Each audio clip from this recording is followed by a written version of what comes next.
Bonsoir à tous. Alexander Usyk. Waouh. À un moment donné, je me suis dit non, il va pas leur faire la même chose. Et il leur a fait la même chose au fait. Derek Chisora, Anthony Joshua, Daniel Dubois et malheureusement Tyson Fury. Ils sont tous tombés sur la même stratégie de l'Ukrainien et c'est phénoménal parce que c'est un boxeur qui part de la catégorie en dessous des poids lourds et qui aujourd'hui a gravi tous les échelons en amateur, en olympique, en professionnel dans sa catégorie en dessous des poids lourds et aujourd'hui dans la catégorie reine, la catégorie des poids lourds. Aujourd'hui, il a le statut de champion indiscutable. Et franchement, est-ce qu'on peut dire qu'il l'a volé? Je pense que non. Je pense que non parce qu'on va se pencher sur son parcours. Déjà, Alexander Usyk, il a commencé en amateur. Il a été champion de boxe aux Jeux Olympiques de 2012. Et ce qui est intelligent dans la gestion de sa carrière, c'est qu'il a choisi la meilleure catégorie pour avoir la carrière la plus longue possible. Déjà, quand vous êtes un boxeur et que vous devez choisir votre catégorie, il faut choisir la catégorie avec plusieurs critères. Déjà, il faut sélectionner une catégorie qui va vous permettre de faire une carrière en fonction de ce que vous espérez. Donc, si vous choisissez votre poids et vous retrouvez dans une catégorie où vous n'avez que des démolisseurs, vous n'allez pas faire une longue carrière parce que quand vous devenez professionnel, le nombre de défaites compte. Donc, il faut bien choisir le poids, il faut bien choisir les adversaires avec la possibilité d'avoir le plus de victoires possible pour durer sur le circuit professionnel.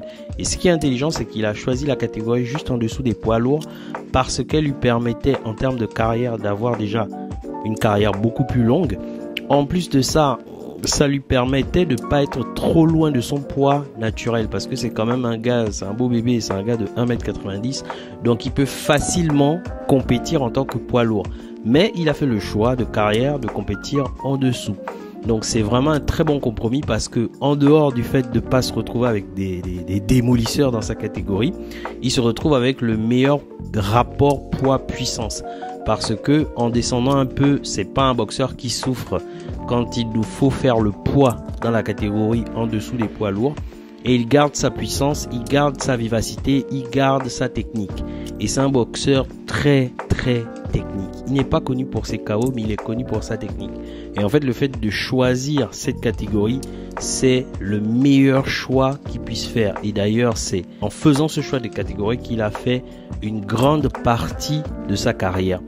Pour au final se retrouver avec l'envie d'aller plus haut. Parce qu'il a tellement nettoyé sa catégorie que il lui restait plus que le step du dessus, donc le step des poids lourds. Et il a fait sa transition au poids lourd.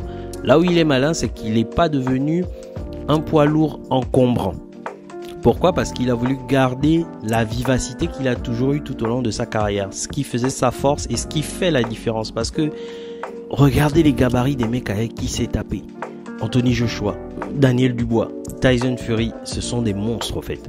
Et pour compétir auprès de ces monstres, quand tu ne peux pas gagner en termes de poids ou de puissance, tu peux gagner en technique. Et il y a beaucoup de personnes qui disent il tape peut-être pas si fort que ça Usyk. Vous êtes sérieux? C'est faux. Ce qui se passe avec Usyk, c'est ce qui se passe avec Cyril Gane. Cyril Gane, le combattant de MMA français. Cyril Gane, il frappe pas si lourd que ça. Sérieusement, Cyril Gane, il frappe très lourd et très fort. Et c'est pareil pour Alexander Usyk. Laissons de côté cette parenthèse. En tout cas, je me disais qu'il n'allait pas le faire, mais il l'a fait. Et ce qui est génial, c'est que à chaque fois, il a toujours apporté la meilleure solution à l'équation qu'il avait en face. Et les gabarits se ressemblent un peu en poids lourd. Ils sont lourds, ils cognent fort. Et la différence aujourd'hui avec Tyson Fury, c'est qu'il avait un boxeur beaucoup plus technique que la moyenne. Tyson Fury, c'est un génie de la boxe. En plus d'avoir un gabarit très atypique. Plus de 2 mètres, des bras interminables. Bref, mais il a quand même trouvé l'équation. Et l'équation qu'il a trouvée, c'est une équation que moi je qualifie à la Cyril Gane. C'est un combattant très technique, fuyant, qui vous met des frappes que vous ne pouvez pas contenir. Donc les 3/4 du temps, il s'est retrouvé avec des gabarits beaucoup plus longs, beaucoup plus grands que lui. Donc il a toujours mis des frappes très techniques de manière à être toujours hors de portée de son adversaire.